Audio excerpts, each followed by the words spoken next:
E Deus não recebe isso. Quem recebe isso são os pastores. Quando termina as reuniões, eles vão com máquinas, como tinha no meu antigo chiqueiro. Lá tinha máquinas de contar cédulas. Não é chiqueiro, porque serve lavagem, serve comida podre. Não serve um alimento saudável, onde é explicado versículo por versículo, respeitando vírgula. Nunca me pregaram isto. Me pregaram que eu tinha que praticar obras, que eu tinha que buscar, que eu tinha que fazer. Quanto mais sacrifício, melhor.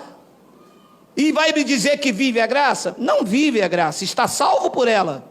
Mas para viver a graça não pode ter obras. Senão, a graça já não é graça. Então, quando é que a graça não é graça? Quando tem obras meritórias, quando tem nariz em pé, quando tem orgulho, quando um homem diz que é o presidente da igreja. Isto não é graça.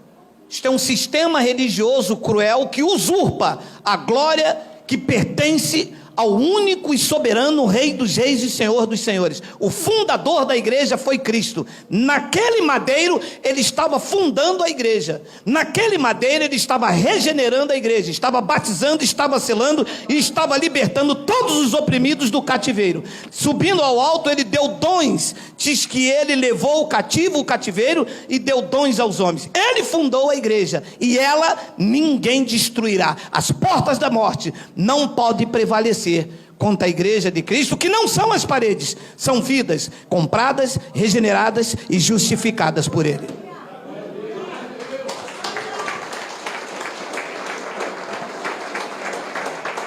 Então, todo e qualquer lugar, todo e qualquer lugar que tiver uma obra na justificativa de agradar a Deus, não é graça.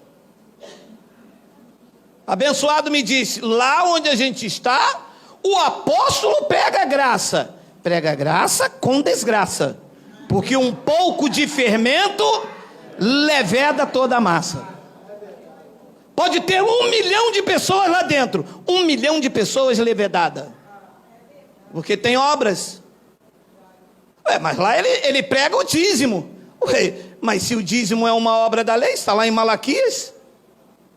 Era uma sentença contra o povo de Uala. Gente, que povo afiado. Ninguém engana mais vocês não, irmão amado. Então, Romanos capítulo 9, versículo de número 30.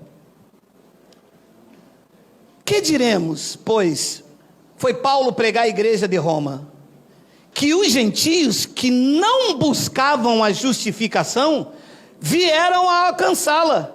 Todavia, a justificação, do é o que se trata aqui, todavia, a que decorre da fé. Ponto e vírgula. 31. Israel, que vivia a lei, que buscava a lei da justiça, não chegou a atingir esta lei. Mas por que, Paulo? Você tem alguma explicação para isso? 32. Por quê? Fizeram uma pergunta a Paulo. Porque não decorreu da fé? E sim como das obras? E qual era a consequência? Tropeçaram na pedra de tropeço. Então Israel, que vivia debaixo da lei, buscava justificação, buscava ser justo, buscava uma desculpa, dizia, eu estou certo, correto, aqui está o meu dízimo, aqui está a Páscoa, aqui está a guarda do sábado, e não alcançava essa justiça, porque quando cumpria essa, tropeçava nas outras, eram 613. E os gentios?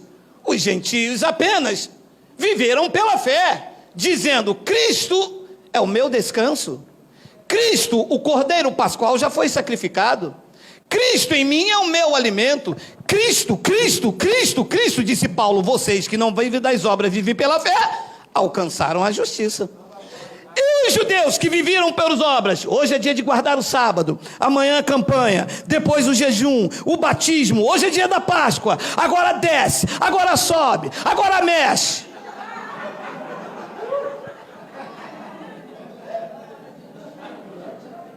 Tropeçaram. E tropeçaram em quem? Na rocha de... Uai, seu app de vídeos curtos.